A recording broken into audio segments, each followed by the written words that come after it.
The call came in. Another vague report of a suspicious black man.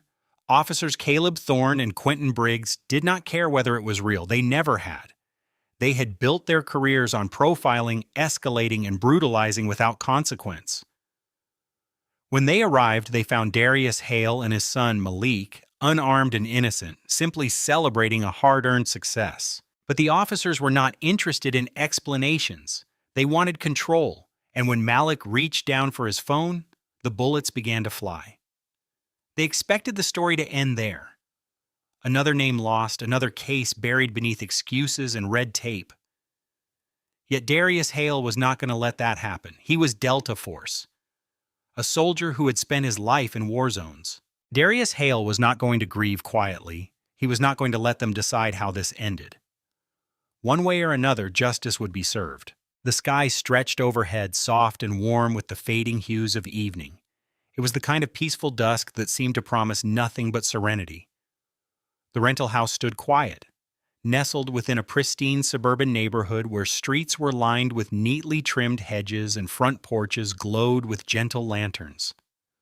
It was not home, but for a few days it would be a well-earned escape to celebrate something that, for a father like Darius Hale, meant more than words could ever say. Inside, the air carried the rich scent of grilled steak and roasted vegetables, a feast prepared with careful hands for an occasion that deserved nothing less.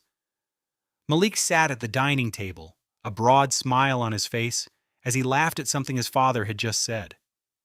His eyes gleamed with the kind of pride and joy that only comes with a victory long fought for.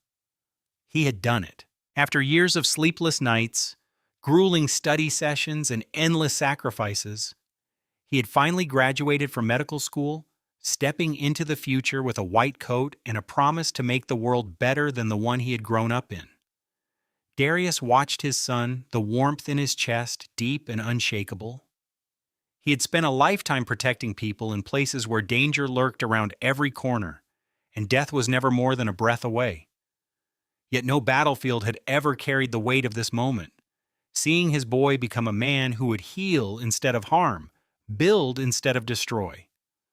There were no words for how proud he was, but there was something else, something he had been waiting to give Malik, something that could not be spoken yet needed to be felt.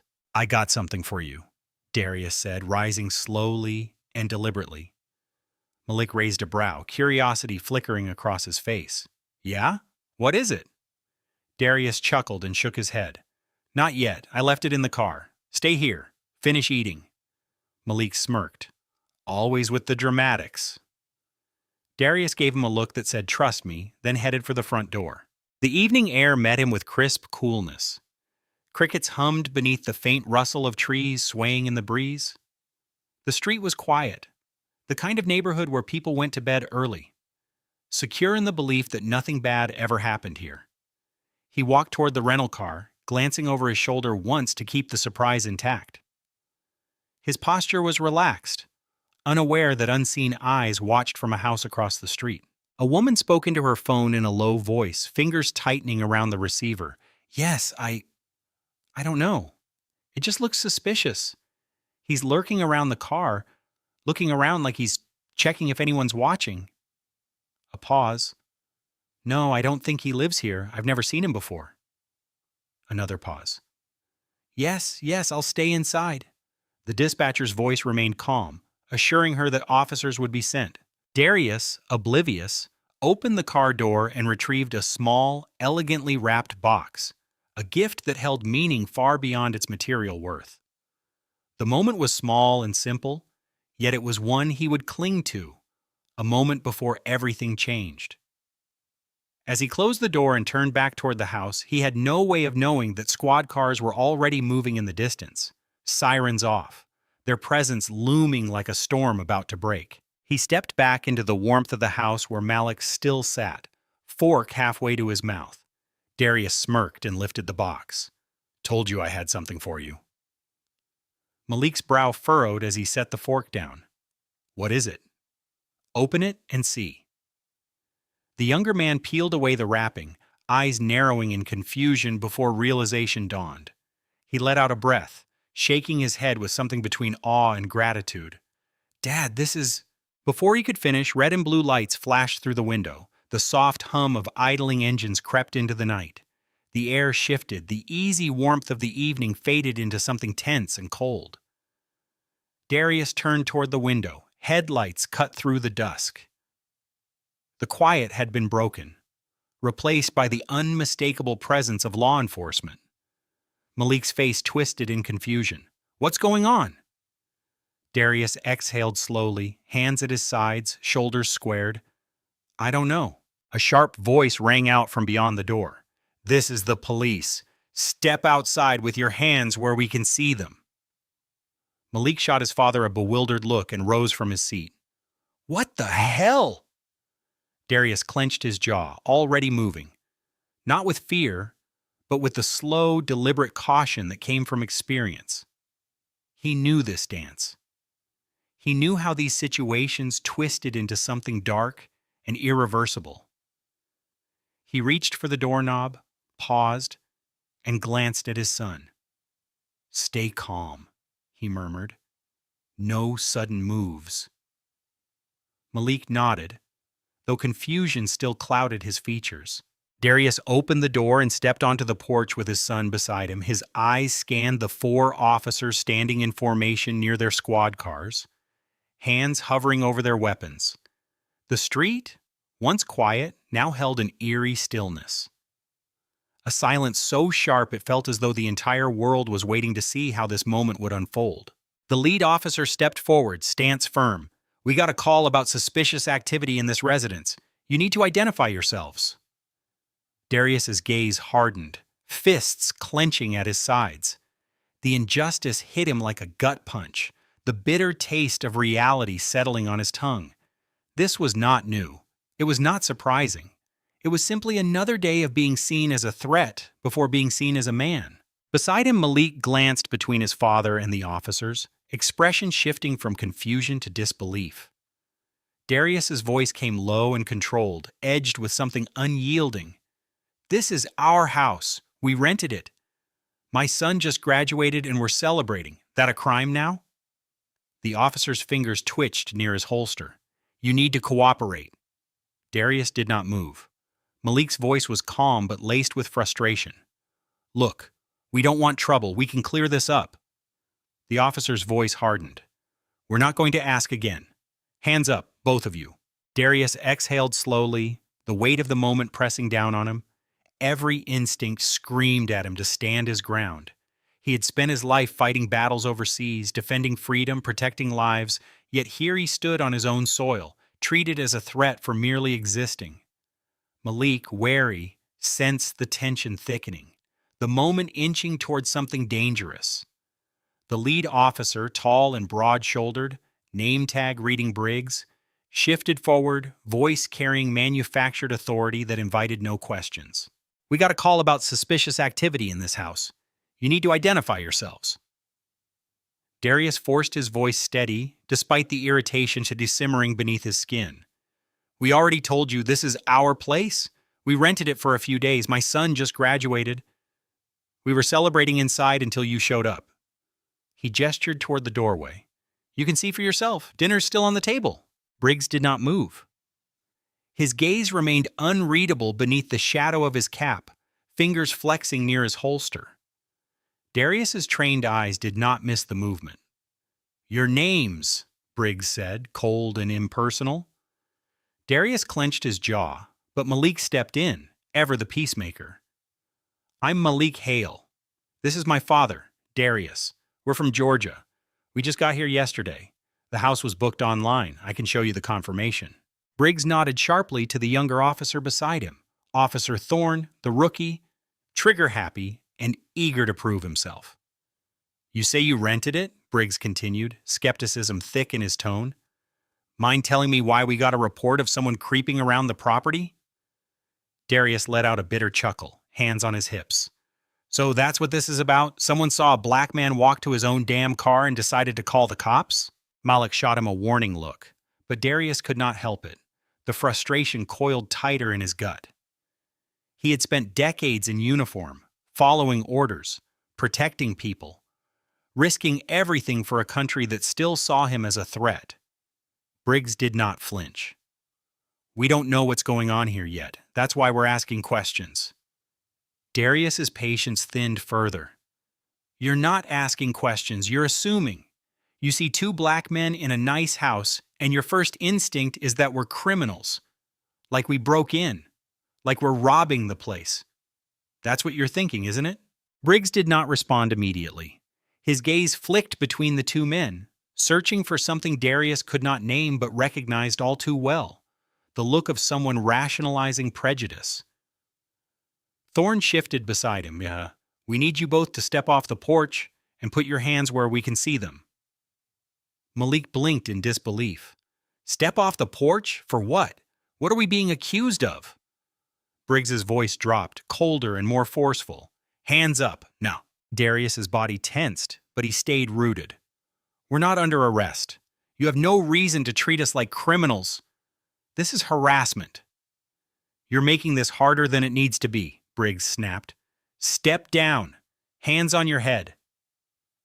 Malik let out a slow breath and turned to his father, voice low. Dad, let's just do what they're asking. Darius's jaw clenched. No. Malik swallowed, glancing nervously between them. We don't have to escalate this. Let's just comply. Let them check whatever they need to check and we'll be done. Darius turned his eyes back to Briggs, voice even yet heavy with years of service and deep, relentless exhaustion. I served this country, fought for it, bled for it. I don't answer to men who come knocking at my door, treating me like a suspect before they even know my name. Briggs stepped forward, jaw tight. That's real touching, but it doesn't change the fact that we got a report, and we're not leaving until we confirm this house isn't being burglarized. Darius scoffed. You've got our names. You know we're supposed to be here. What else do you need? Thorne's hand hovered near his holster, knuckles white. Last warning. Malik let out a breath, shoulders tense, hands slowly rising, not high, but visible. Dad? He said quietly. I'll show them the booking confirmation on my phone. That should be enough. The movement was small and harmless, just a reflex as he reached toward his pocket. In an instant, the street erupted with panicked shouting. Don't move! Hands up! Hands up! Drop it! Darius barely had time to react before the moment tipped past the point of no return. Thorne's hand flew to his gun, and the night exploded in gunfire. Darius saw it before his mind could process it. One moment Malik stood beside him, hands barely moving, mouth parting to explain.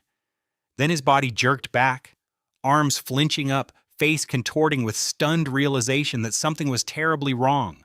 The first bullet hit, then the second, then the third. His knees buckled and he crumpled to the pavement. Darius moved without thinking. Training had drilled reaction over hesitation, but this was something primal, unstoppable. His feet were already moving, arms reaching, instincts overriding everything because there was no future if he did not reach his boy. Malik's body crumpled, breath coming in quick, sharp gasps, fingers twitching at the air. His eyes were wide with confusion, mouth opening as if to speak, yet no words came, only the struggle. Darius was on his knees before the hurt registered, before the thick, dark pool beneath his son became real. His arms wrapped around Malik, strong yet trembling, hands pressing against his chest, desperate to stop the bleeding. The warmth spilled between his fingers, thick and relentless, seeping into his skin and soul. Malik, his voice cracked, breathless, pulse roaring in his ears, drowning out the officers yelling and distant sirens. None of it mattered. Son, look at me. I got you, okay?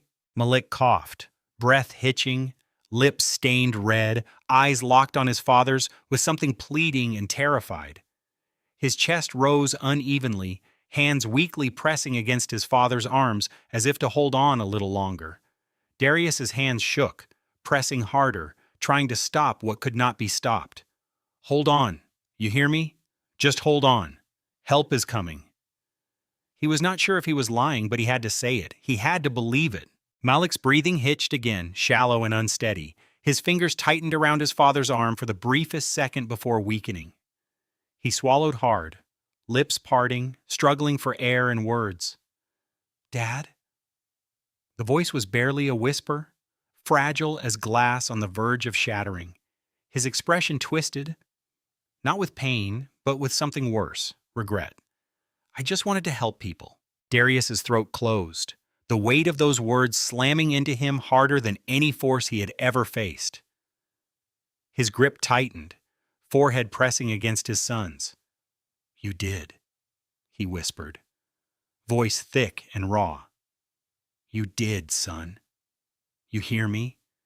You're going to help so many people. You're going to be fine." Malik's chest stuttered beneath his hands, fingers curled into his father's sleeve, holding on, fighting. Then the grip loosened. His body sagged. Tension left him. Breath faded. The light behind his eyes flickered once, then was gone. Darius's world collapsed. For a second he simply held him, chest rising and falling in unsteady gasps, fingers trembling against cooling skin, mind rejecting what his body already knew. His son, his baby boy, had been alive a second ago. He was supposed to have a future, supposed to be a doctor, supposed to walk across a stage and shake hands and become somebody. He was not supposed to die in the street like this. Darius's breath stilled. His blood-soaked hands curled into fists. The world had turned silent. He knelt in the pool of his son's blood, hands trembling, breath uneven, mind struggling to grasp what had just happened. Malik's body was still warm, weight heavy in his arms, yet his chest no longer rose, fingers no longer twitched, eyes no longer held the spark that had been there moments before. The night still carried the echo of gunfire, but it felt distant now, a hollow sound that no longer belonged to this moment, this world where Malik was gone. Then the silence shattered. "Step away from the body, hands where we can see them." Darius did not move. "Now! Get on the ground!" Footsteps pounded across the pavement, boots moving fast and heavy, circling him. "Do it now! Hands up! Hands up!" Darius lifted his head slowly, deliberately, breath steady and controlled, mind burning with something deeper than rage, something colder, more final. He could see it in their faces now. They knew. They knew they had fired too quickly, acted on instinct rather than reason. They knew there had been no threat, that Malik had reached only for his phone, that he had been unarmed, that they had taken an innocent life. And now they were trying to contain it, control him, erase what they had done. "You're under arrest! Get down on your knees!" Darius's fingers curled against Malik's lifeless form, breath slowing, mind shifting. They had no right to speak, no right to breathe, not after what they had done. They came closer. "Hands behind your head. Do not resist." One step, then another. A hand reached for him. Darius moved.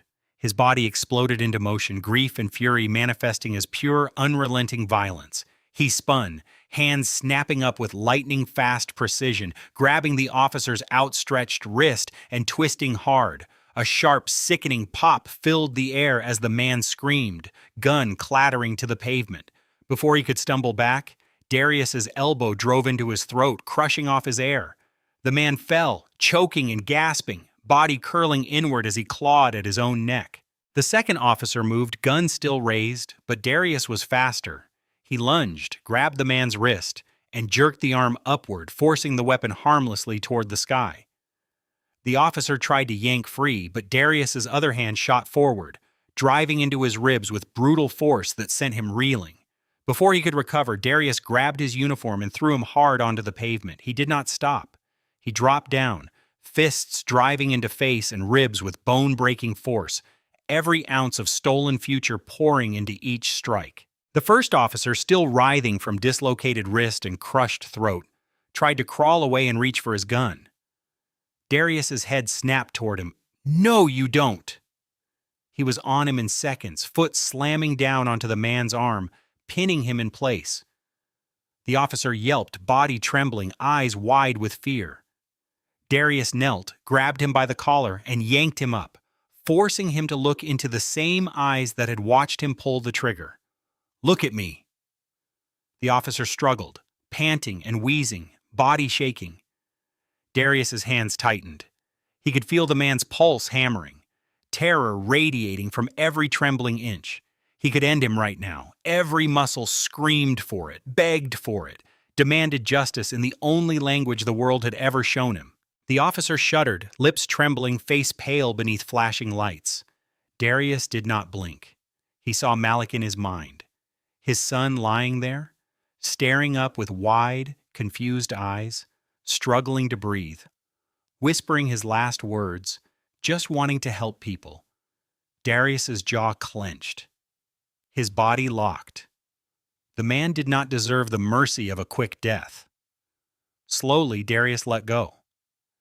The officer collapsed, coughing and gasping, too broken to move, too terrified to fight back.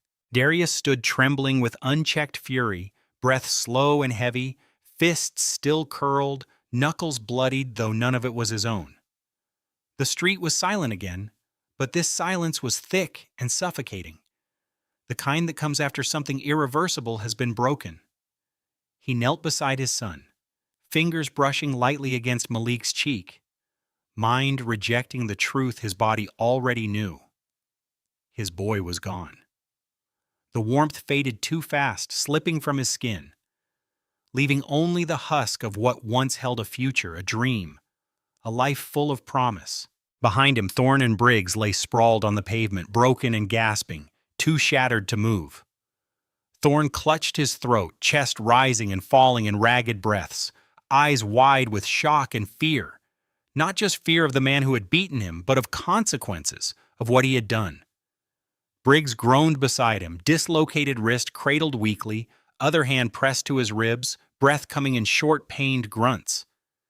They had killed a man's son, and the father had made them pay. Darius did not spare them a glance. They were not worth it.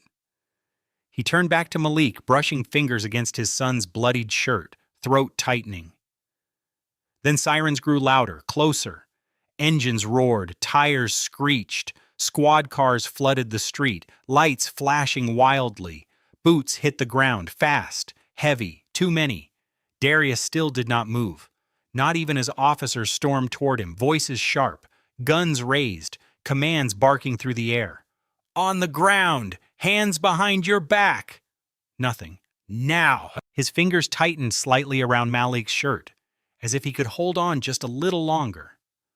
The first officer reached him, yanked his shoulder, and slammed him face first onto the pavement with brutal force. Breath tore from his lungs.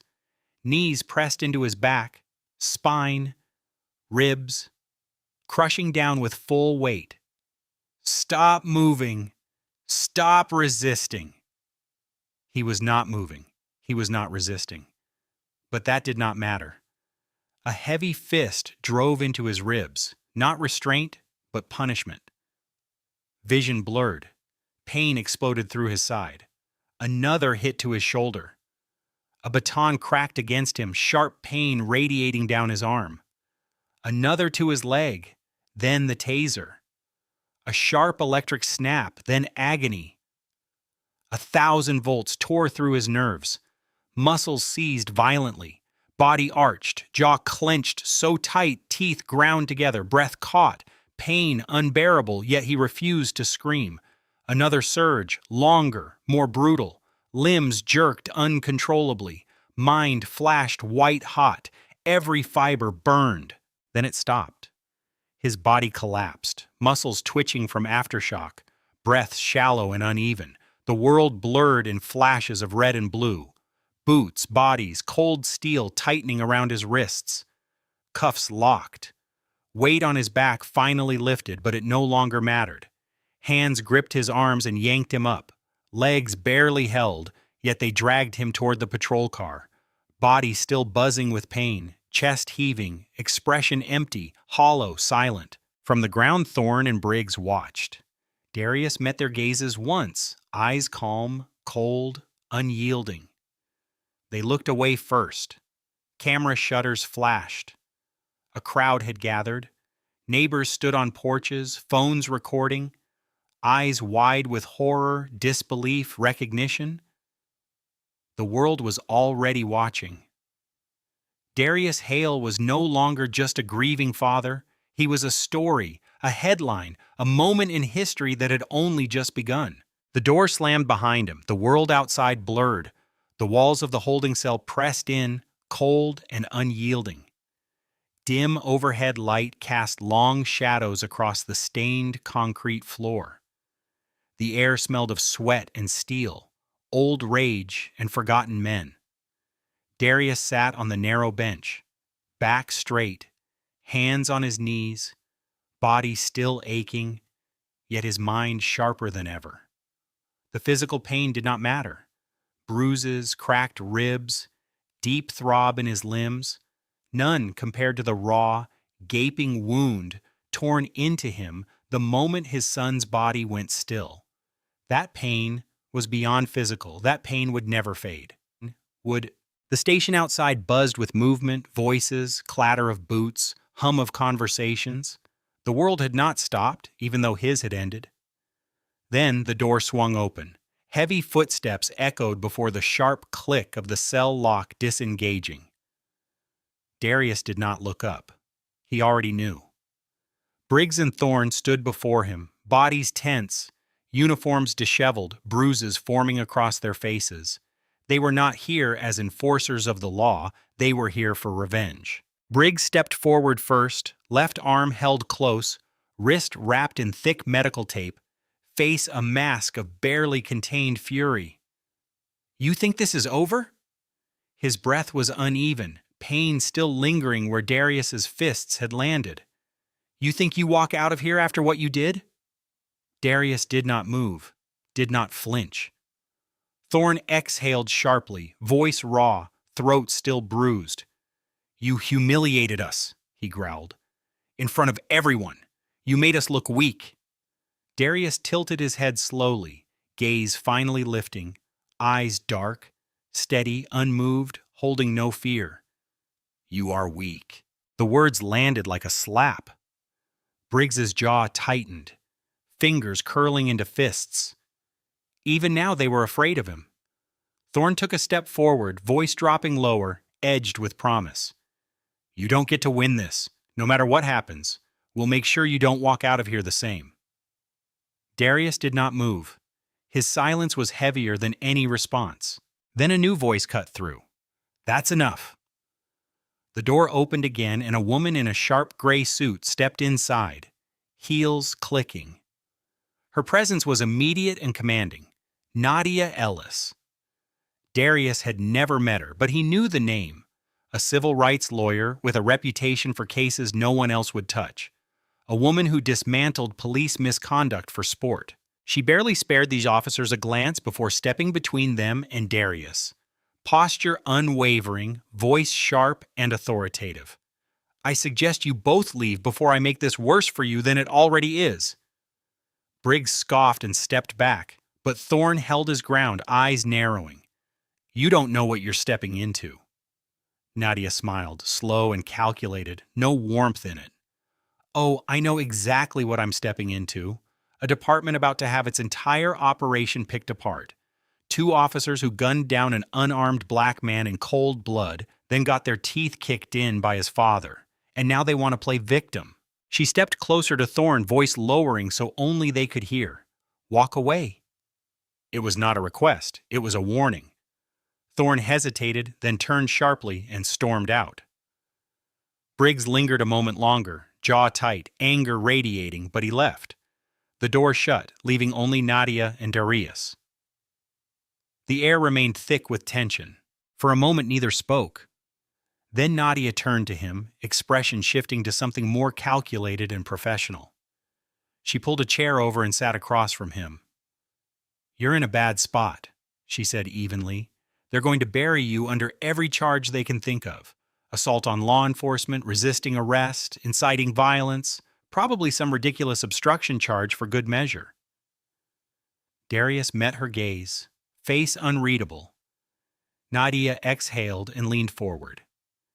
"If we were dealing with just the shooting, there might have been a chance to push for justice, but you put 2 cops in the hospital. That changes everything." Darius's silence was heavy. Nadia studied him, then sighed. "Look, I get it. You had every right to do what you did. But the law doesn't care about what's right. It cares about what it can use against you. Right now, they have everything." Darius exhaled slowly.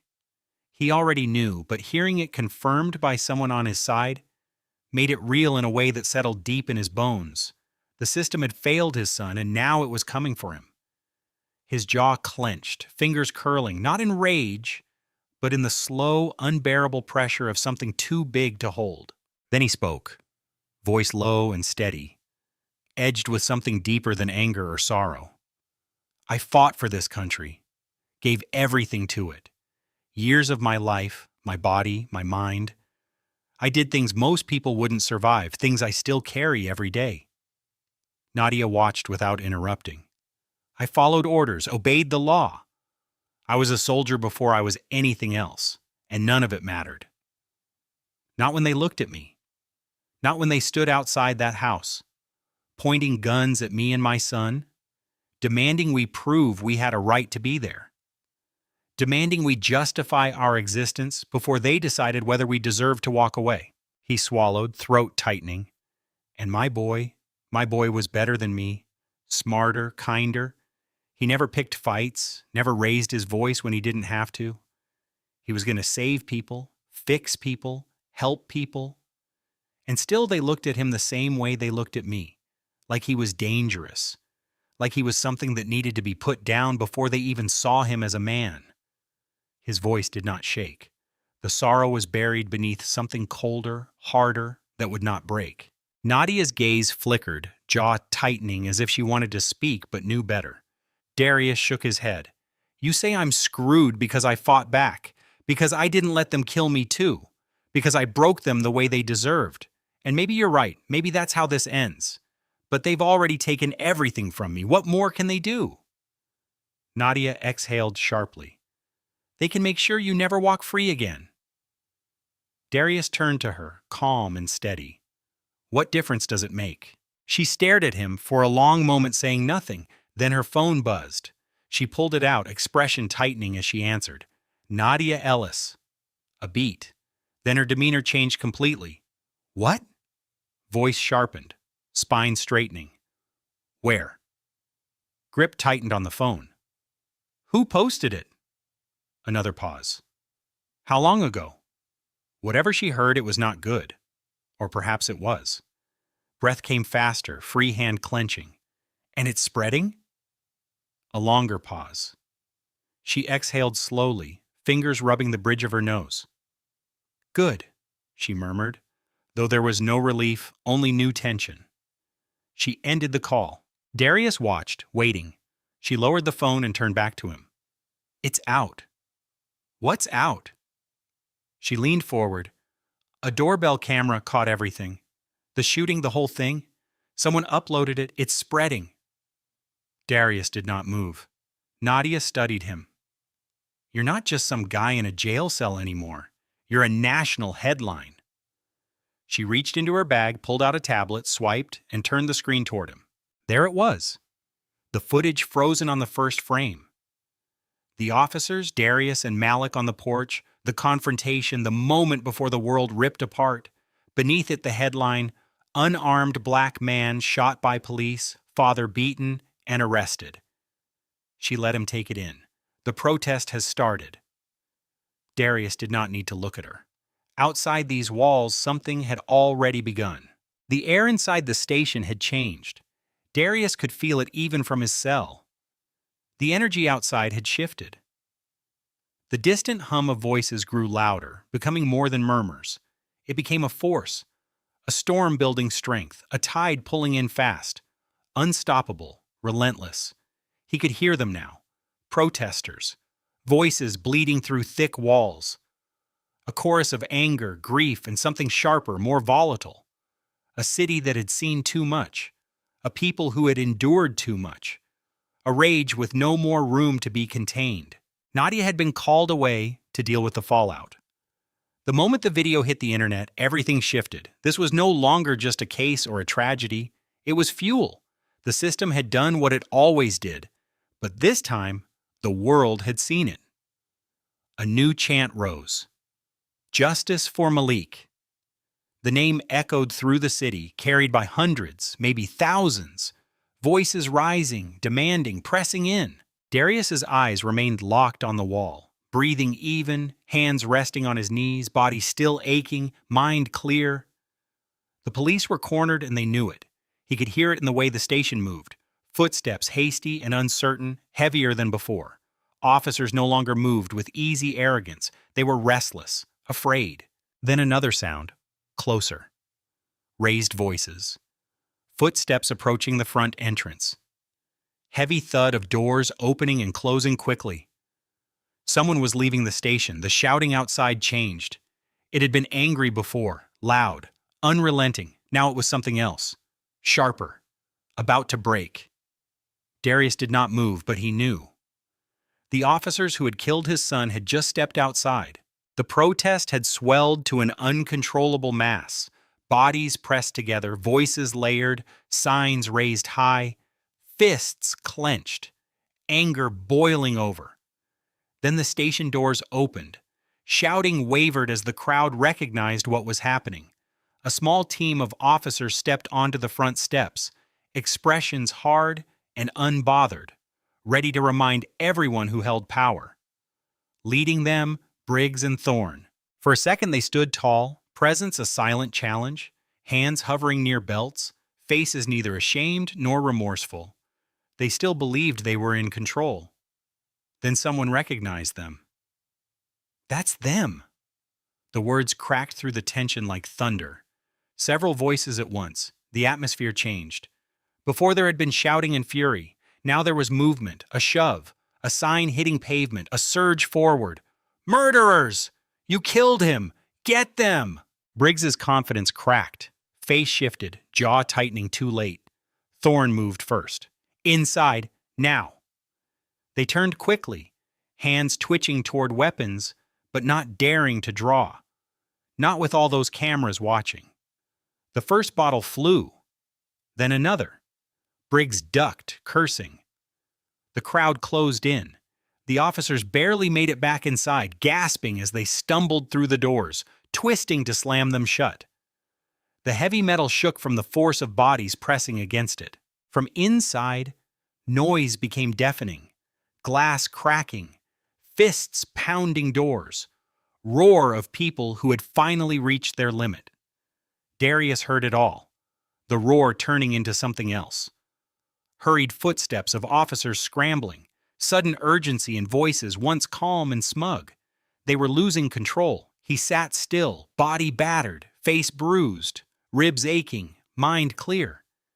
He could feel the shift, the weight of something bigger than him, bigger than this cell, bigger than the system that had tried to break him. Outside, the city was demanding justice.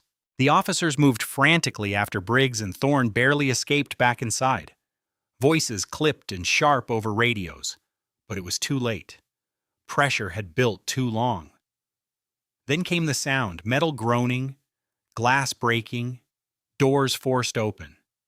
The protest had breached the department. A surge of movement filled the halls, wave of voices crashing against walls. Protesters flooded in, footsteps pounding tile, anger now inside the very place built to contain them. Darius remained still as footsteps drew closer. Then his cell door was yanked open. A man in his mid-40s, breathless, gripping a baton he must have wrestled from an officer, stood in the doorway, eyes wild with urgency. 3 others flanked him, all protesters moving with purpose. Come on. The man reached for Darius's arm, but Darius was already rising, ignoring the screaming muscles. The moment his feet hit the ground, he was moving. The station was chaos. Officers scrambled, formations shattered. Some fled deeper inside, others fought to maintain control. Protesters had no real coordination, only raw fury. Then the first tear gas canister hit the floor. Metallic clunk, hiss of white smoke, then another and another. The room turned to choking mist in seconds. Screams rang out. Bodies collided in thickening cloud. Hands clawed at burning eyes. Lungs fought suffocating air. The station was becoming a trap. Darius's instincts sharpened. They had to move. Now. Through the smoke, he spotted a side hallway leading to a rear exit. Police still blocked the main entrance, but this way, they had a chance. This way! His voice cut through chaos, firm and commanding. People turned, saw him moving, and followed. He pushed forward, gas burning his throat, yet kept footing. Others coughed and stumbled. He pulled them up, shoved them forward. An officer appeared ahead, too slow. Darius grabbed the man's vest, yanked him off balance, sent him crashing into the wall. The officer crumpled. Darius kept moving. The exit door loomed. One last push. They burst through, lungs heaving, bodies staggering. But they were out. The city roared. The protest had grown into something massive and undeniable.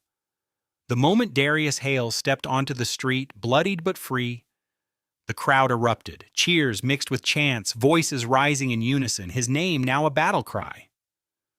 The world had changed in a single night, and there was no turning back. The moment of triumph was short-lived. Darius had barely taken in the massive crowd before sharp cracks of gunfire split the night. Cheers turned to screams. Bodies jerked backward as rubber bullets slammed into flesh. Some clutched sides, others shielded heads as police advanced in riot gear. Shields raised, batons drawn. Frontline recoiled. Retreating officers had regrouped and reinforced, now retaliating with full force. Darius's body tensed, instincts flaring. This was a battlefield now. More shots rang out, rubber bullets, beanbag rounds, riot control meant to hurt, punish, break the spirit before it spread too far. But it was too late. The movement had already begun. Darius saw the shift in real time. Fear was gone. Police expected people to scatter and panic, but they did not. They fought back. Some hurled tear gas canisters back. Others took cover behind overturned barricades, shields made from signs, water bottles, bricks, anything throwable launched toward officers. Darius watched front lines clash, tension turning to action, streets becoming a war zone. Then he stepped forward. Voice boomed over chaos, loud and commanding, cutting through fear and confusion like a knife. "Stop! Listen to me!" Some turned, not all, but enough. "They want us to lose control. Don't give them what they want." More heads turned, hands paused, eyes locked on him. People closest stilled, rage momentarily tethered by the man at the center. Darius stepped onto a fallen barricade, posture strong and unshaken, face bruised but unbowed. "They killed my son. They beat me. They threw me in a cell like I was the criminal." Voice rose, filled with fire and grief that had nowhere to go but outward. "And now, they think they can shut us up." The crowd responded with a deafening roar of agreement, fury, power. He pointed toward the police line. "Look at them. They're afraid. They think their badges protect them from justice." Another surge of voices. More people turned from fighting, looking, listening. "We will not be silenced." Energy shifted, not away from action, but toward something more organized and deliberate. Scattered chaos was becoming a movement. News cameras had arrived, recording everything. The world was watching, and Darius Hale was no longer just a grieving father. He was the voice of something unstoppable. The flashing lights of cameras and news crews had become as much a part of the night as chanting protesters and lingering tear gas smoke. Streets remained restless, crowd seething, yet in the chaos, a movement solidified. Cameras broadcast not just violence, but truth. Darius stood at the center, face bloodied but unbroken, posture firm, presence undeniable. Reporters pushed forward, microphones and cameras extended. "Mr. Hale, the country is watching. What are the demands of these protests?" Darius locked eyes with the reporter, breath slow and deliberate.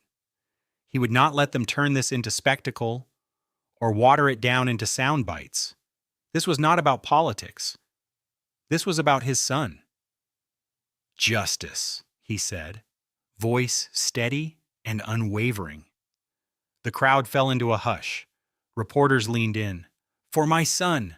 For every life taken by officers who believe their badge makes them untouchable. Another reporter cut in. What does justice look like? What are the demands? Darius did not hesitate. Accountability. The two men who murdered my son, Detective Quentin Briggs and Officer Caleb Thorne, need to be arrested, charged, and put on trial. No desk duty, no paid suspension, no excuses. They killed my son in cold blood, and they will answer for it. The crowd erupted. A reporter near the back shouted, And if that doesn't happen? Darius's gaze did not waver. Then this city won't stop. The weight of his words hung in the air. The crowd was no longer just watching. They were waiting for the city's response, for the system to prove it was capable of justice or only cruelty. Eventually, the police responded. The statement came as night deepened. Police Chief Adrian Holt stood behind a podium at department headquarters, flanked by officers in riot gear.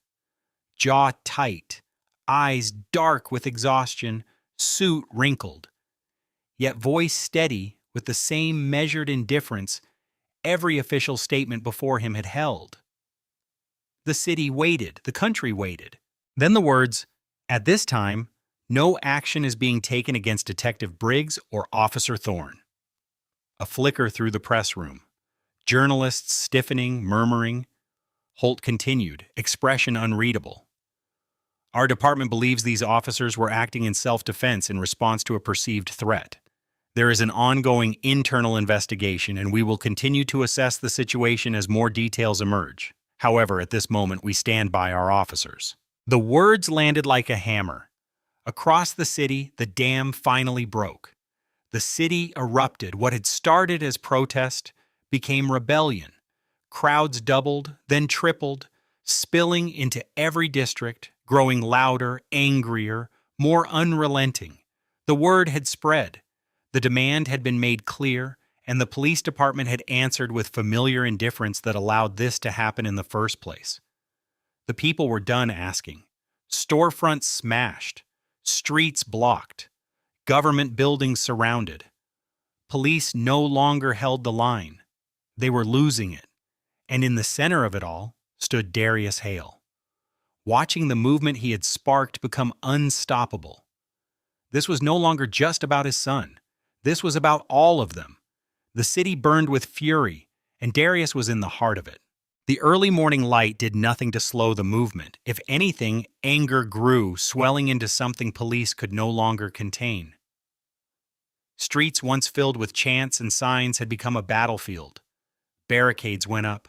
Makeshift defenses from overturned cars, broken street signs, anything that could push back against incoming riot police. Air thick with acrid sting of tear gas. Rhythmic thud of rubber bullets slamming into bodies. Sharp crack of batons against pavement. People pushed forward. Police held their line, but it was beginning to crack. Darius moved through chaos with precision, awareness, control. He was not just another body in the crowd. He was a soldier, a leader, a man who knew battle and how to turn the tide. Then a new threat emerged. A row of riot police began pushing in from the north end, attempting to flank protesters, trap them between two advancing formations.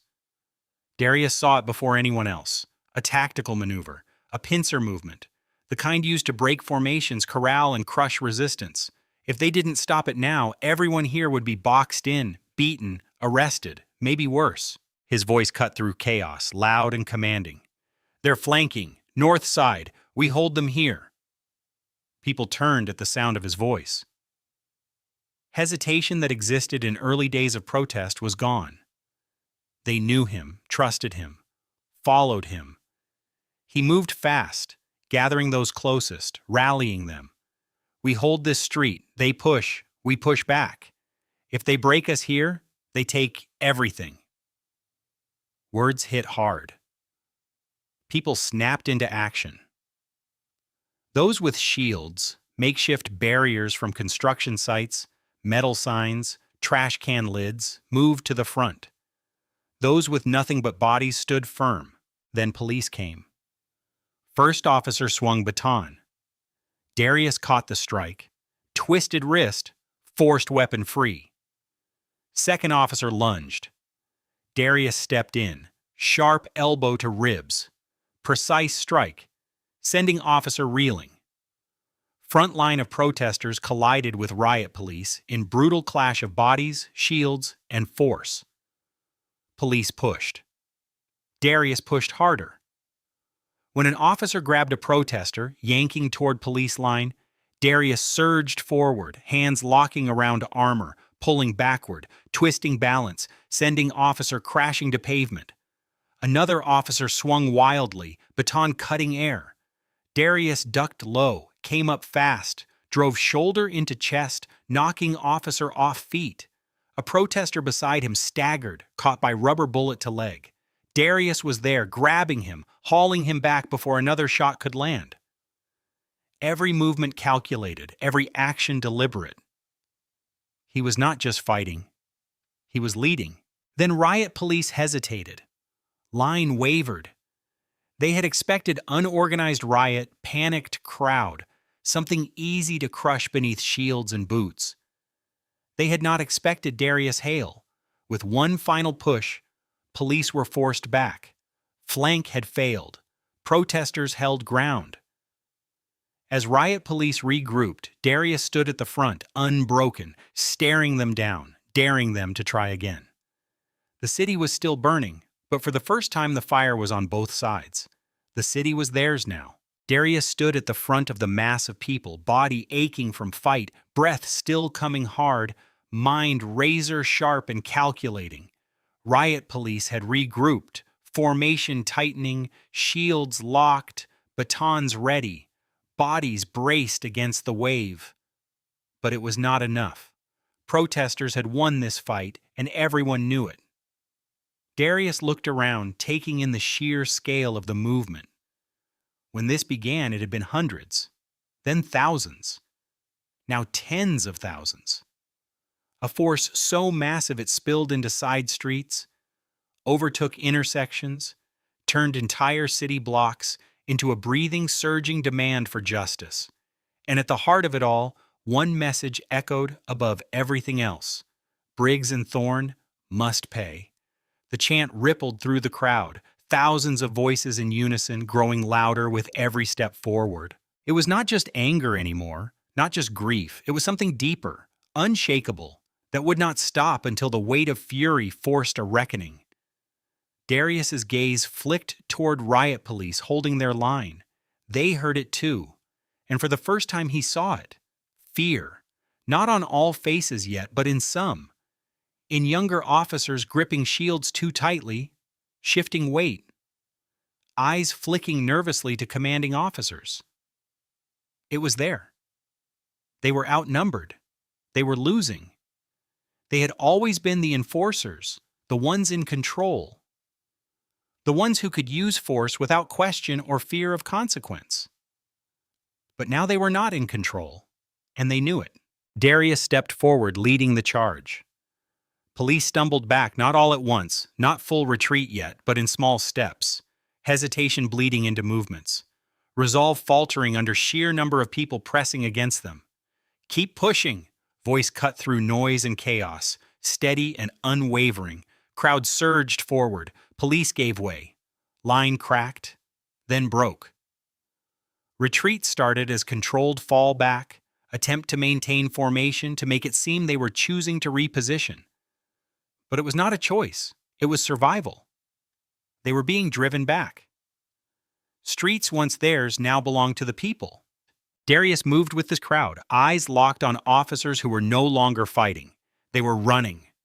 Steps faster, more frantic, shields lowered, batons forgotten, as they abandoned streets and fled toward their last stronghold, the police headquarters downtown. Darius could already see it in his mind. They would lock themselves inside, barricade doors, try to wait it out. But that would not work. Not this time.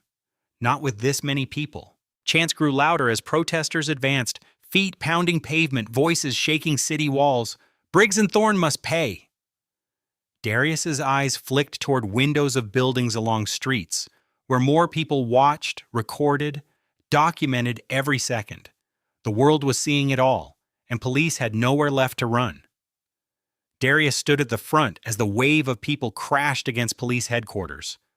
Voices a thunderous demand that refused to be ignored. Chants and sheer weight of presence shook the very foundation of the building. Streets were a sea of bodies stretching for blocks in every direction, air thick with fury, urgency. Something that had simmered beneath the surface for years and had now erupted all at once. Police inside had barricaded themselves in. Retreated behind steel-reinforced doors, bulletproof glass, walls they had always believed would protect them. But tonight those walls were not enough. Crowd pressed in, barricades outside torn down, trash cans, traffic cones, anything not bolted hurled at steps. Someone smashed spotlights illuminating entrance, plunging parts of street into shadow, only light now from glow of phones recording every second. Darius had seen sieges before, in war, in cities halfway across the world, but he had never imagined leading one on his own soil. Still, he did not let chaos take control. Voice rose above noise, commanding and firm. "Hold the line!" People turned at the sound of him, waiting for direction. They wanted justice, but they would not be reckless, not under his watch. "We do not destroy this building. We do not give them the excuse they want." Rage did not fade, but it was sharpened, focused. They were not a mob, they were a force. Inside, police could feel it. Through reinforced glass, Darius could see them. Some stood rigid, still trying to hold authority, backs straight, hands resting on holstered weapons. But others were shaken. Eyes darted between one another, fingers twitching, fear barely contained. They had never been on this side before. They had always been the ones pressing forward, the ones in control, the ones the world listened to. But now they were trapped. Then the doors opened, not completely, but enough. Enough for a single figure to step out. Police Chief Adrian Holt. Suit disheveled, tie loosened, face lined with exhaustion. A man who had spent his entire career being obeyed, now standing before a force that would not kneel. Darius met his gaze as the chant roared around them, thousands of voices demanding what Holt had spent the day trying to ignore. Chief's shoulders rose with deep breath, lips pressed into thin line before he finally spoke. "I want to speak with Darius Hale." Crowd exploded, voices crashing, some demanding action, others calling him a coward for waiting so long. But Darius lifted a hand, steady and controlled, silencing them. Holt's face was unreadable, but posture told the truth. He had lost. Darius did not move for a long moment, letting weight settle, letting Chief feel exactly what it meant to be the one who had to beg for agreement. Then finally he stepped forward. "Let's talk." Police Chief led Darius inside. Heavy doors of headquarters closed behind them, shutting out roar of crowd. Air inside thick with sweat, tension, and unspoken realization that the world had shifted in a way no one in this building had ever expected. Darius walked with deliberate steps, unshaken, unbowed. Presence no longer that of a man beaten down and thrown behind bars, but of a leader, a force that could not be denied. Conference room dimly lit, long tables scattered with abandoned coffee cups, crumpled notes, remnants of a department in full crisis mode. Several high-ranking officers stood along walls, faces unreadable, too disciplined to show fear outright. Yet it was there beneath hardened expressions. Holt took his seat at head of table. Darius did not sit. Chief exhaled slowly, face lined with exhaustion and weight of what this night had done to him. For the first time since protests began, he was not the one dictating terms. "You want justice," Holt began, voice even though edged with weariness. "We both know there are things I can and cannot control." Darius's gaze remained unwavering. "What you can control," he said, voice steady, "is what happens to the men who murdered my son." Words landed like a blow. Undeniable. Unmovable. Holt leaned forward, fingers lacing on a table, shoulders tightening. The department is willing to give you what you're asking for. Room silent except distant muffled roar of crowd outside. Briggs and Thorne, Holt continued, voice level and careful. They're done. Fully terminated immediately. Darius did not react, but he could feel shift in air, the first crack in the fortress the department had built around itself. Holt exhaled, tone still measured, yet losing practiced authority. We won't protect them, they're out. You have my word. Darius's jaw clenched slightly, yet he remained stone-faced. Your word, he repeated, letting words sit between them. Holt swallowed, as if fully realizing his word meant nothing here. I'll announce it publicly. They'll be gone before the sun sets. Darius tilted head slightly. And? Holt hesitated, then nodded. I resign. Officers along walls shifted, glancing at one another. Weight of moment settling. Some had likely seen this coming. Others had hoped it would not. I'll make my statement in the morning, Holt continued. Effective immediately, I step down. No ceremony, no speeches. I'm done. Darius let words settle. There was still one more thing. Me and the protesters. Holt sighed, head bowing slightly, as if he had known this was coming. No charges. Darius watched him closely. None, Holt repeated, firmer. No arrests, no retaliation. The department walks away from this, and so do all of you. For the first time, Darius let weight sink in. Holt sat back, gaze tired and resigned. This stops here. The protests end. The city moves forward. Darius exhaled slowly, controlled, steady. Then eyes flicked to side, to far end of room where two men sat in silence. Briggs and Thorne. The two officers sat across the room, postures stiff, faces tense, uniforms still on but badges gone, stripped before this meeting even began. Darius took his time stepping toward them, letting air between them thicken, letting them feel every ounce of what he had carried since they pulled the trigger. Neither man met his eyes at first, not until he was close enough to reach them. Close enough that if he wanted, he could have ended them right there. Look at me. Briggs flinched, just barely. Thorne clenched jaw, gaze finally rising, expression forced neutral, supposed to hold firm, but Darius saw through it. You don't have your guns now. You don't have your badges. You don't have anything protecting you. Voice low, steady, cutting. Thorne exhaled sharply, as if wanting to say something, but Darius was not finished. You thought this would go away. You thought you'd say the right words. Let the department handle it. Hide behind your reports. You thought you'd be back at work in a few weeks, maybe a few months. You thought the city would forget. Voice did not rise. It did not have to. But I won't forget. He took a slow step forward, room holding its breath. And I will not stop until you are exactly where you belong. Thorne swallowed, shifting in chair, bravado starting to crack. Briggs was not much better, hands twitching, shoulders too tight, breath uneven. You killed my son. You murdered him while he was on his knees, trying to explain why he was there. And then, when I held him in my arms, when I begged you to step back, you put your hands on me like I was the criminal. He leaned in, just enough for them to feel weight of every word. I should have ended you both where you stood. Neither man breathed. But I won't. Long pause. Because I want you to live long enough to see yourselves in cuffs. I want you to wake up every day knowing that I am coming for you, that I will fight to see you behind bars, that your names will never mean anything except what they are now, the names of murderers. Briggs's breath hitched. Thorne looked away. I'm going to bury you both in the only place you belong. Neither had a response. There was nothing left to say.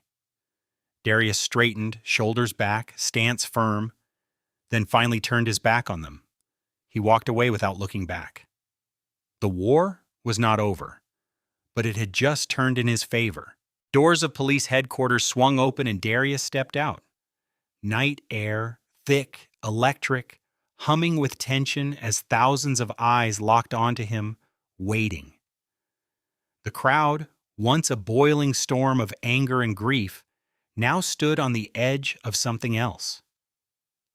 They had come expecting another battle, another round of resistance, another moment where system would refuse to bend. Instead, they got this. Silence held for only a moment. Then Darius raised his hand. Hush rippled through crowd. He let weight of moments settle before he spoke, voice steady and controlled, carrying across sea of people. It's done.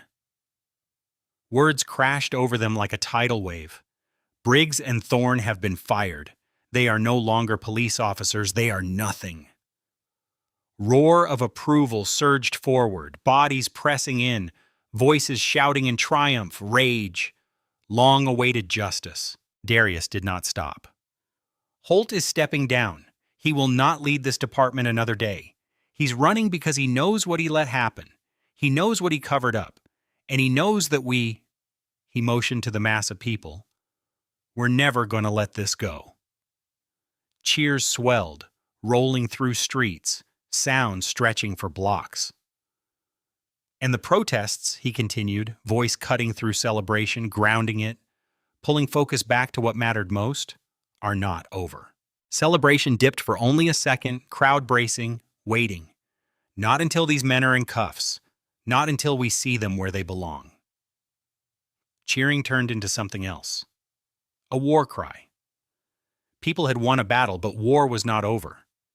Darius felt it in the air, in strength of voices, in certainty in faces. This was no longer just about him. This was bigger than Malik, bigger than any one person. They will stand trial. They will face the people. They will answer for what they've done. And with those words, movement solidified into something unbreakable. Darius lifted his fist. City roared. Darius sat across from Nadia in a small office, temporary legal space set up by activists and supporters. It was not flashy or polished, but filled with people working tirelessly, researching, making calls, preparing documents. Nadia had already spread a stack of case files across the table, sharp eyes scanning every page with focus that only came from years of fighting battles in courtrooms just like this one. The DA's office is still feeling the heat, she said, flipping through another document. Public pressure is forcing them to act, but don't expect them to be on our side. They'll take this case because they have to, not because they want to. Darius exhaled slowly, fingers interlocked as he leaned forward, gaze steady. So what's the strategy? Nadia smirked slightly, the kind of expression that told him she had already thought several steps ahead. We go for murder, full stop. No manslaughter, no lesser charges. We push for the harshest sentence possible, and we make sure the jury sees exactly what happened. She reached over and tapped the printout of doorbell footage. The single image of Briggs and Thorne standing with guns raised moments before they fired. This is our key. The world has already seen it, but the jury needs to feel it. Darius nodded, jaw tightening. And if they try to twist it? Nadia leaned back, folding arms. Then we twist it back. We don't let them paint you as the aggressor. We don't let them call what happened a mistake. And we make sure that when those two men walk into that courtroom, they know they are the ones on trial. Not you, not Malik, not this movement. Darius let weight settle. He had been fighting since the moment his son was killed, but now fight was shifting. It was not about fists or shields anymore. It was about the law. About forcing a system that had never worked for them to do the one thing it had always refused to do, hold its own accountable. Nadia slid another file toward him. We go over everything, every testimony, every angle of that footage. We prepare for every lie they'll try to sell. Darius nodded. This was not just about justice anymore. This was about making sure they never did this to another family again. The days following the police chief's resignation were a storm of movement, strategy, and constant pressure. Protests had not disappeared nor lost momentum. They had simply shifted in purpose. What had once been a city rising in anger was now a city standing in expectation. People had won the first battle, but real war was about to begin. Darius spent nearly every waking hour inside the makeshift legal office, poring over files, reviewing footage, preparing for a courtroom fight unlike anything he had faced before. Streets outside still pulsed with energy, crowds still gathering, still chanting Malik's name, still demanding that Briggs and Thorne face consequences denied to too many before them. Nadia stood at center of legal team, ruthless in precision, tireless in focus. Every document that crossed her desk, marked with notes, counterpoints, strategies anticipating defense's every possible move. Legal team worked around the clock, turning weight of public outrage into something undeniable, something courts could not ignore. But even with all pressure, they still had a fight ahead. Justice system, despite overwhelming evidence, was already dragging its feet. Meetings with district attorney's office were tense, reluctance bleeding through in every carefully worded statement. The DA, a middle-aged man named Gregory Holden, had already tried to keep things vague in first meeting, offering promises of fair and thorough investigation without committing to specific charges. Darius had seen it before. This was not hesitation. It was avoidance. Nadia, seated next to him, did not give them chance to stall. The charges will be murder, nothing less. Holden had sighed then, rubbing temple like this was a headache instead of fight for justice. We have to consider all aspects before... Nadia leaned forward, cutting him off with measured, lethal sharpness. Consider this. If you drag this out, if you try to soften the charges, if you treat this like anything less than cold-blooded murder, the people outside will know exactly what's happening. She pointed toward the window where the distant hum of protesters still carried through walls. You think the city was angry before? Try letting those men walk free and see what happens.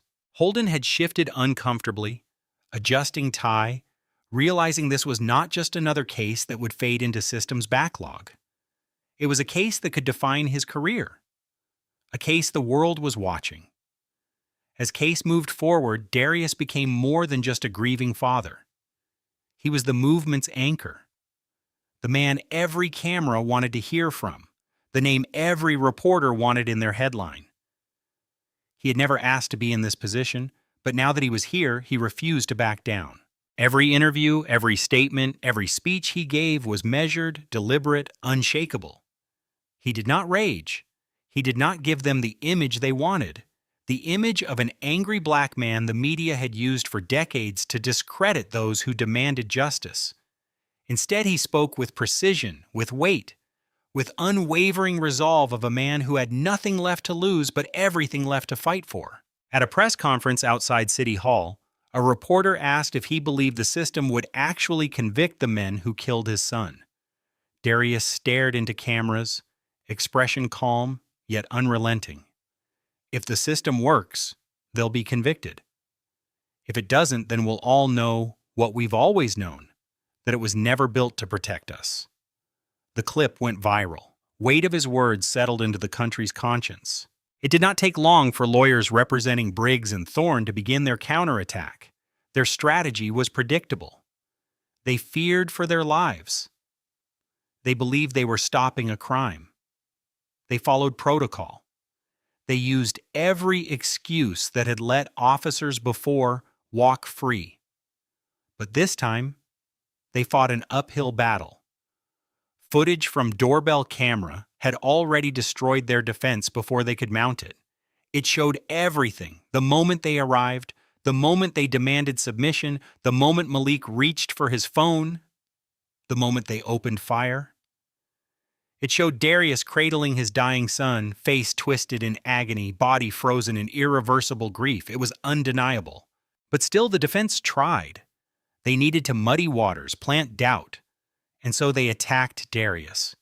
They called him violent. They pointed to his background, his military history, the fight in the street after his son was killed.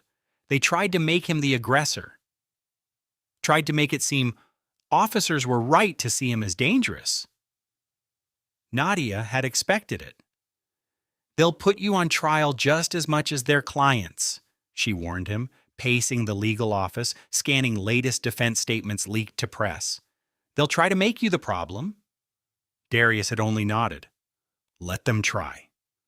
Because this time the world had already seen the truth, and no amount of spin, no legal maneuvering, no desperate attempt to twist reality could erase what had been caught on camera. On the eve of the trial, Darius stood in the doorway of the office, staring out at the city that had become both battleground and beacon. Protests still carried on, chants still ringing through streets, murals of Malik painted across walls that would never forget his name. Nadia stood beside him, expression unreadable. "Knowing this is it," she said, voice quieter than usual. Darius nodded, fists tightening at his sides. "Yeah." Nadia exhaled, looking out at restless city. "You ready?" Darius did not answer at first, because this was not about being ready, it was about making sure they never had to do this again. He turned to her, voice steady. "We don't lose." Nadia smirked slightly, confidence matching his own. "Then, let's go win." The trial was set to begin, and nothing would ever be the same again. The courtroom was packed, every seat filled, every aisle lined with reporters, activists, and citizens who had followed this case from the moment Malik Halo took his last breath on that sidewalk. Weight of the moment pressed against walls, thick with anticipation, expectation, attention that had not lessened in the weeks since protests took hold of the city. Darius sat at plaintiff's table, posture straight, hands folded, face unreadable. This was not the battlefield he had trained for, but it was one he had prepared himself to fight. On the other side of the room, Briggs and Thorne sat stiffly, suits pressed, expressions carefully neutral, yet shoulders told the truth. They were bracing, they were afraid. Judge entered. Room rose. Shuffle of fabric. Clicking of cameras, snapping first images of trial's opening moments. And then it began. Defense called Caleb Thorne first. He moved like a man who had spent weeks rehearsing his words. Hands clenched in lap, jaw tight, eyes flickering toward jury as if scanning for sympathetic ones. He tried to appear composed, but voice carried weight of something forced, unnatural. "I feared for my life that night," Thorne said, words slow and measured. "We had received a call about a possible break-in. It was dark. We saw two men. One of them, a large, imposing man, was acting hostile. He refused to comply. He wouldn't get on his knees." He hesitated just long enough for Nadia to cut in. "And which one of them was the large, imposing man?" Thorne licked his lips. "Darius Hale." Nadia nodded, barely masking disdain. "And Malik Hale?" "He complied, correct? He was on his knees, hands behind his head." A pause. A hesitation. "Yes, but you still shot him." Thorne shifted uncomfortably. "He reached for something. I thought it was a weapon. We had to react fast. It was dark." "And did you see a weapon?" Nadia asked, voice cold, cutting through excuses like a blade. Thorne exhaled slowly. "No." "Did he have a weapon?" "No." "So you shot an unarmed man who was on his knees." "I thought—" "You thought? Or you panicked?" Nadia stepped forward, presence suffocating. "Because that's what this is, isn't it? You didn't assess the situation, you didn't confirm a threat, you fired, and you killed an innocent man." Thorne swallowed hard, face pale, carefully crafted mask beginning to crack. Nadia stepped back, letting silence stretch, letting jury absorb the admission that had just slipped past his lips. Quentin Briggs was less polished. Where Thorne had tried to appear in control, Briggs was stiff, visibly uncomfortable, hands gripping edge of stand as if it might anchor him against pressure in room. "I did my job," he started, voice hollow, as if saying words would make them true. Hale was resisting. His son reached for something. It all happened fast. Nadia let him talk, let him spill every excuse and justification until he started contradicting himself. You said Darius Hale was resisting. Did he ever strike you? Did he ever reach for a weapon? Briggs hesitated. No, but he was aggressive.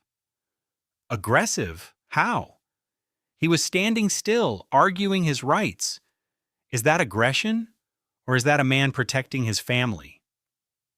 Briggs blinked, shifting in seat. Nadia did not let him answer. You killed an innocent man, and then, after you shot him, you tackled his father to the ground. Why? He had just watched his son die. He was unarmed. He was a threat. Nadia's eyebrows lifted. A grieving father was a threat? Briggs's jaw tensed. I did my job. Nadia turned to jury, nodding slightly, as if letting them see truth for themselves. Briggs's words meant nothing. His actions had already spoken for him. The courtroom felt heavier when Darius walked toward the stand. Every step slow and deliberate, weight of last few months pressing against shoulders. When he sat, he did not look at Briggs or Thorne. He did not need to. Nadia approached. Tell us about that night. Darius exhaled, voice quiet at first, but steady.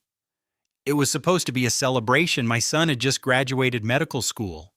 We rented a house just for a few days to relax, to breathe. He had worked his entire life to get to that moment. He was going to save lives. Darius swallowed, hands tightening slightly, on edge of witness stand.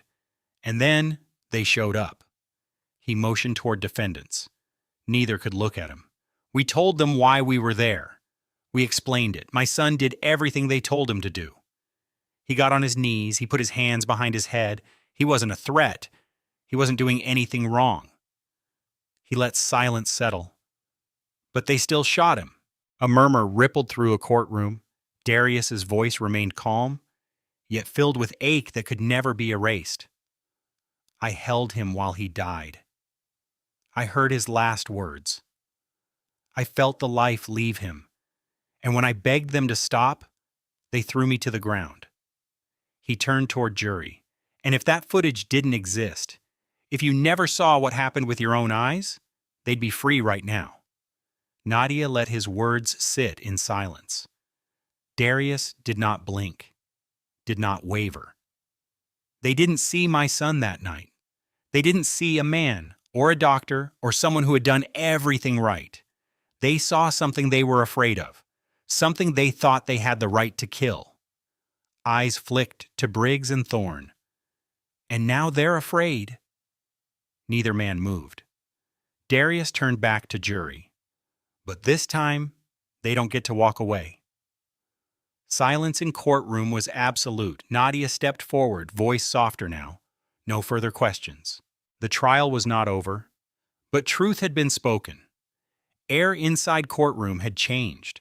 It was no longer filled with voices of attorneys arguing cases, no longer echoing with cross-examinations or defensive justifications of men who had already lost grip on narrative. Trial had run its course. Every testimony given, every piece of evidence laid bare before jury, every argument exhausted. Now there was only waiting. Darius sat in front row, hands clasped, back straight, face unreadable. This was the moment everything had built toward. The moment that would decide whether the system, for once, would do what it had never done before. Hold men like Briggs and Thorne accountable. Courtroom doors opened and bailiff's voice rang through silence. All rise. Judge stepped in first, expression carefully neutral, followed by 12 jurors who had spent days deliberating over what the world had already seen with its own eyes. Their faces gave nothing away. Postures stiff, movements slow, weight of decision sitting heavily on shoulders. Entire room remained on edge as they filed into seats. Tension thick enough to smother very air. Darius barely breathed. Officers sat just feet away, bodies still, gazes flickering with something they had tried to hide through every moment of trial. Fear. Not the false fear they had spoken about on witness stand. Not the fear they claimed to have felt when they opened fire on his son. This was real fear. Fear of the unknown, fear of consequences, fear of finally facing something they had never had to face before. Has the jury reached a verdict? Foreman, an older man with solemn face, nodded once. We have, Your Honor. Courtroom held collective breath. Judge gave small nod before turning toward defendants, voice steady, calm, unwavering. Will the defendants please rise? Creaking of chairs, shuffle of fabric, sound of feet moving against polished wood. Briggs and Thorne stood. Darius's fingers curled into palms, breath steady but slow, chest rising and falling in measured control. This was it. Judge turned back to jury. On the charge of second-degree murder in the death of Malik Hale, how do you find the defendant, Officer Caleb Thorne? Pause stretched. Darius could hear nothing except beating of his own heart. Then the words that changed everything. Guilty. Room shifted all at once, energy rippling through every person present as if very foundation of system had cracked under weight of that single word. Guilty. A shuddering breath left Darius's chest, yet still he did not move. Judge continued. On the charge of second-degree murder in the death of Malik Hale, how do you find the defendant, Officer Quentin Briggs? Second pause felt even longer than first. Guilty. Courtroom erupted, gasps, hushed exclamations, voices breaking through thick silence, emotion rippling through space like an earthquake that could no longer be contained.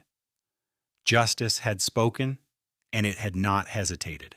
Darius exhaled slowly, weight of something he had carried too long pressing down on him, not with crushing force of grief, but with strange, unfamiliar sensation of release. He blinked once, twice, feeling heat behind eyes, yet refusing to let it fall. Hands unclenching, muscles still tense even as mind whispered truth that had just been spoken aloud. They were guilty. Briggs staggered slightly, as if force of word had struck him physically, as if for first time he was beginning to understand what it truly meant. Thorne's face had gone pale, jaw clenching, hands shaking as he stared forward, world shattering around him. They had spent entire careers believing they were untouchable. Now they would face what they had tried to avoid. Judge lifted sentencing report, flipping through pages slowly and methodically. Entire room silent as she prepared to deliver what had once seemed impossible. When she finally spoke, voice carried through the room like final gavel strike of history itself. For the crime of second-degree murder, this court hereby sentences Caleb Thorne to 25 years to life in federal prison. Thorne visibly tensed, fingers gripping edge of table as world fell apart in real time. Judge turned next to Briggs. For the crime of second-degree murder, this court hereby sentences Quentin Briggs to 25 years to life in federal prison. Briggs's breath hitched. Both sentences will be served without possibility of parole. Darius's eyes closed for a fraction of a second. Not in relief, not in celebration, just to absorb weight of it. The weight of something that had never happened before. Something that had never been done for men like him. For families like his, justice had not whispered. It had roared. A sound broke silence, the quiet, almost choked gasp from Thorne, head shaking slightly, body finally betraying what mind refused to accept. Bailiffs moved in. For first time, Briggs and Thorne felt what it meant to be on other side of law. What it meant to have hands gripping arms, forcing them forward. What it meant to have cold bite of steel lock around wrists. Darius watched, expression unreadable, as men who had torn his life apart were led out of courtroom shackled, powerless, stripped of everything they once wielded with reckless ease. For a long time he did not move. Nadia placed hand on his shoulder, firm yet steady weight, voice quiet but strong. It's over. Darius blinked again, fingers flexing slightly, breath deep but slow. No, he thought, it was not over. Malik was still gone. His son, his boy, the child he had held in his arms. the young man he had been so proud of, the life that had been stolen so brutally, he was not coming back. But something had happened here, something the world had never expected, something that had felt impossible. For once, the system had bent. For once, it had done what it was supposed to do. For once, men like Briggs and Thorne did not walk free. Darius closed eyes briefly, just for a moment. Then he rose to his feet, turning toward doors, stepping toward the future, toward the world that was forever changed. Courtroom doors opened and outside people were waiting. Roar of crowd crashed against him like a wave. Not in anger, not in unrest, but in relief, in triumph, in something that had never been given to them before. Proof that justice, real justice, was possible. Thousands filled streets, packed into every inch of space. Faces lifted, fists raised, voices chanting not in grief this time, not in sorrow, but in victory. Darius stood at top of courthouse steps, breath slow, chest rising and falling in a way that felt foreign. Weight of everything, the fight, the loss, the months of pushing against a system that had always been immovable. It was all still there. It was not gone. It would never be gone. But for first time, it did not feel like a weight he was carrying alone. He had fought, and world had fought with him. People reached for him, voices merging into chorus of emotions, of stories, of wounds carried too long without healing. Some called his name, faces streaked with tears, hands grasping for even a moment to stand beside him, to tell him what this meant. Others stood in silence, hands on hearts, eyes speaking for them. And then they came to him, not reporters, not cameras, the people, the ones who had been waiting for this their whole lives. An elderly woman stepped forward first, hands trembling as she reached for him. Eyes dark and worn with time-held stories he did not know, yet somehow understood. "I lost my son to them 40 years ago," she whispered, voice shaking but strong. "They told me the same lies. They let them walk free. I prayed I'd live long enough to see this day." Darius took her hands, squeezing gently. She had waited decades for what had taken him only months to see. Another man came next, younger, face weary, grip firm when he clasped Darius's shoulder. "They killed my cousin last year," he said, voice thick with emotion. "They never even saw the inside of a courtroom. Watching you fight, seeing you win, it gave me something I thought I'd never have. It gave me closure." Darius exhaled slowly, chest tight, throat thick with something he could not name. Faces kept coming, voices, stories. "My brother never got justice. But today I feel like he finally can rest. They took my father when I was 5. No trial, no charges, just gone.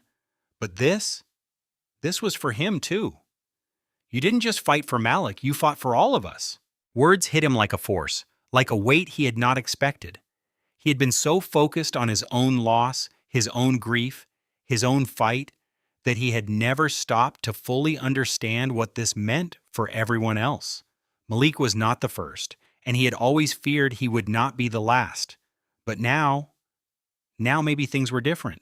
Protests had begun as something fueled by pain, by anger, by demand for something never given. But now, as Darius stood on those courthouse steps, looking out at people who had fought beside him, at ones who had lost and never been heard, at ones who had waited their entire lives for this moment, he could feel it shifting. Energy was still there. Fire had not burned out, but something had eased, something had settled. Protests had not been silenced, but they had found what they had been searching for. For first time, they had been heard. Darius lifted gaze, looking past crowd, past courthouse, past skyline of a city that had been forced to confront itself. This was not the end. There would still be more fights, more names to remember, more justice to demand. But today, they had won. And that victory belonged to every single person who had ever stood in these streets, shouting names of the lost, refusing to be ignored. Darius exhaled, turning to Nadia, whose expression was unreadable yet knowing. "What now?" she asked, voice steady. Darius's fingers flexed slightly at his sides, breath slow and controlled. "Now I'm going to visit my son." The cemetery was quiet. World had moved on. City had exhaled. Streets had emptied. Protests had eased into something quieter, steadier. But here, in this place, nothing had changed. Wind still moved through trees the same way it always had. Sky was the same gray-blue it had been on the day they buried him. Stone was still cold beneath Darius's hand as he traced letters carved into it, fingertips running over name that felt so familiar and so wrong all at once. Malik Hale. He swallowed, pressing lips together, throat tight. "Hey, kid." Voice came quiet, steady, yet thick with something heavy. "I should have been here sooner." Words sat between them, unanswered, because they would always be unanswered. He let out slow breath, fingers flexing against knee as he crouched beside grave, other hand still resting against smooth stone. "I don't even know where to start. I guess I could tell you that we won." He let out quiet, breathless chuckle, shaking head. "You should have seen it, son. The way they ran. The way the city stood up. We pushed them back, made them listen." "Made them?" Voice wavered slightly, yet he kept going. "They're in prison now, the ones who took you from me. Life, no parole. They'll never walk free again." "The people," he exhaled sharply, shaking head like weight of it still had not fully settled. "The people wouldn't let them. They carried you, Malik. I carried you, but so did all of them. The whole damn world saw you." Darius let silence stretch, breath slow, measured, controlled. "But none of that changes that I lost you," he murmured. "None of it brings you back." He sat back slightly, hands resting against knees, eyes never leaving headstone. "You know, I keep thinking about that night," he admitted, voice softer now. "The way you looked when you got your diploma? You were so damn happy, kid. I've never seen you smile like that before." A pause. "I don't even think I told you how proud I was. Not enough, anyway. Not the way I should have." Fingers curled into fists for a moment, but he forced himself to relax. "You were going to change the world, son." Throat tightened. "But maybe you still did." Wind moved through trees, rustling leaves, filling space between his words, between things he could never say, between moments that had been stolen. He exhaled, shaking head. Hands moved to pull something from jacket. The gift. The same one he had given Malik that night. Wrapped and perfect.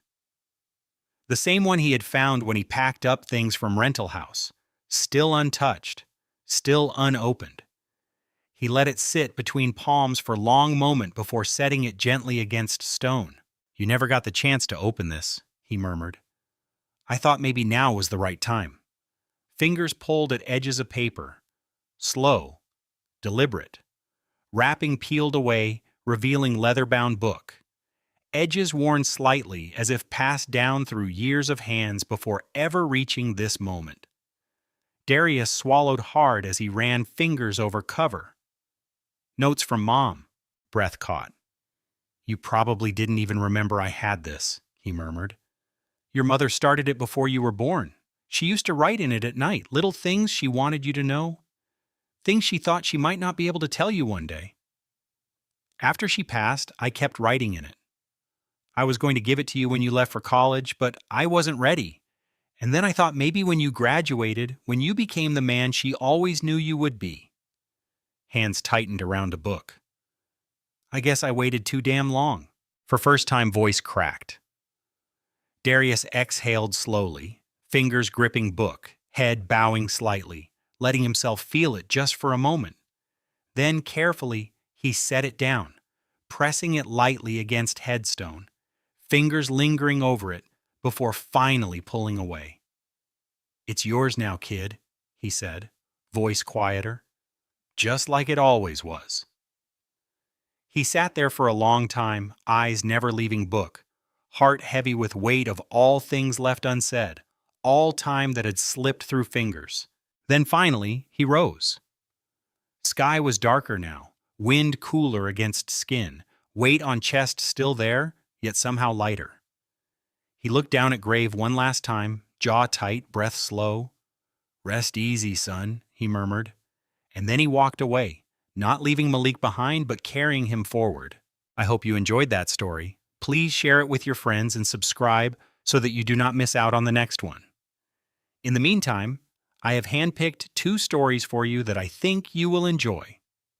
Have a great day.